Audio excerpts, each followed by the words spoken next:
Most people believe that reacting is natural. Someone says something hurtful, you react. Something doesn't go your way, you react. A thought enters your mind, and without realizing it, you react to that too. But what if I told you that most of your suffering doesn't come from what happens? It comes from how quickly you react. Not reacting is not weakness. It is not suppression. It is not pretending that things don't hurt. Not reacting is an art, and like every art, it takes awareness, patience, and practice. In a world that constantly provokes you, the person who can pause, observe, and choose their response holds a quiet kind of power. Why we react so fast? From a psychological point of view, reactions are automatic. Your brain is designed to protect you. When something feels threatening, criticism, rejection, disrespect, your nervous system doesn't stop to think. It fires instantly. This is why later, when the emotion settles, you often say, "I shouldn't have reacted like that." The problem is not that you reacted. The problem is that you weren't conscious when you did. Most reactions are not decisions. They are habits, and habits can be unlearned. Reaction versus response. There is a crucial difference between reacting and responding. A reaction is unconscious. A response is intentional. A reaction says, "I must defend myself right now." A response says, "Let me understand what's happening first." When you react, the emotion controls you. When you respond, you remain in control. This is why emotionally intelligent people seem calm even in chaos. They are not emotionless. They are aware. The hidden cost of reacting. Every reaction costs you something. It costs you mental energy, emotional stability, inner peace. Reacting keeps you mentally tied to situations long after they are over. You replay conversations. You imagine different responses. You argue with people who aren't even there. Not reacting breaks this cycle. Silence ends battles before they begin. Why silence feels so difficult? Silence feels uncomfortable because the ego wants to prove itself. The ego wants to be right, be seen, be validated.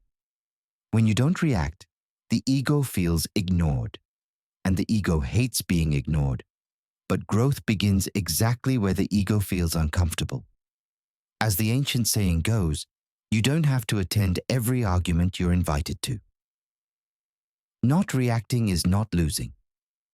Many people fear that if they don't react, they will lose respect. In reality, the opposite is true. People respect those who don't explode emotionally, don't explain themselves unnecessarily, don't chase validation. Calmness communicates confidence. Silence communicates strength. You don't need to win every moment. You need to protect your inner state.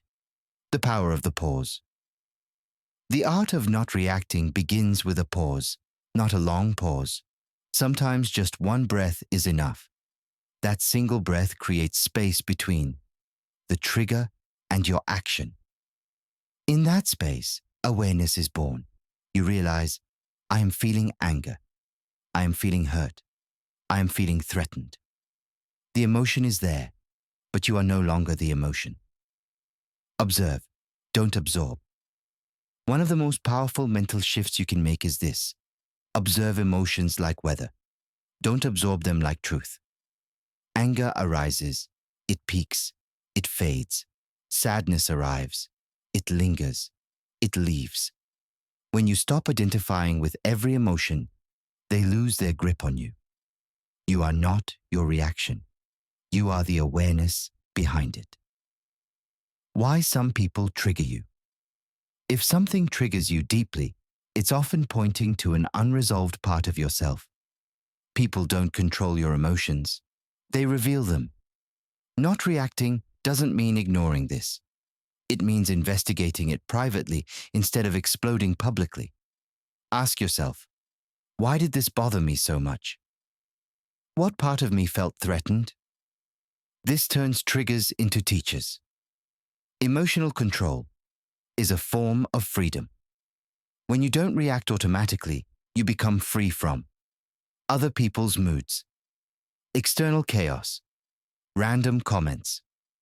Your peace is no longer rented to the world. Freedom is not doing whatever you want.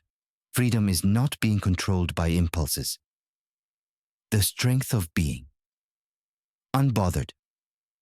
Being unbothered is not indifference. It is emotional maturity. It means you choose your battles. You don't take everything personally. You understand that most behavior reflects the other person, not you.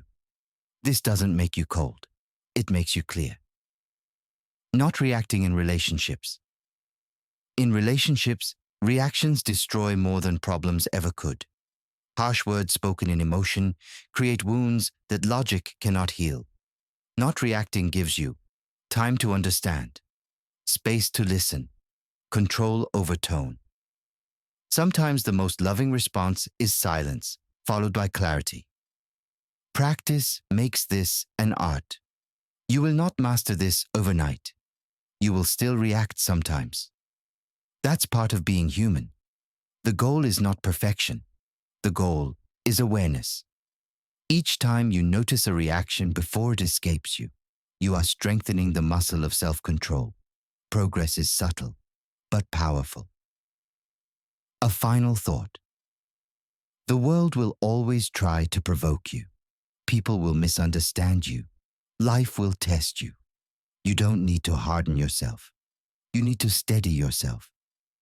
The person who controls their reactions controls their life. Not reacting is not passive. It is intentional restraint. And in a noisy world, the calm mind always stands out.